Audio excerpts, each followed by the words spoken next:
How to fix verification failed. There was an error connecting to the Apple server. The very first thing you want to do is to head over to the settings of a device. Once you are in here, move into General. Scroll all the way down and then click on Transfer or Reset iPhone. Now click on Reset at the bottom.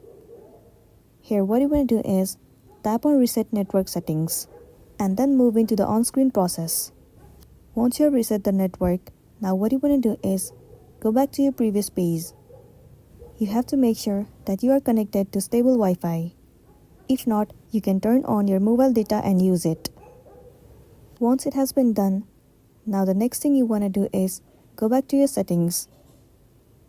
Head over to General. Move into iPhone storage. In here, scroll all the way down and you'll see iOS. You need to clear all the storage and the cache of iOS.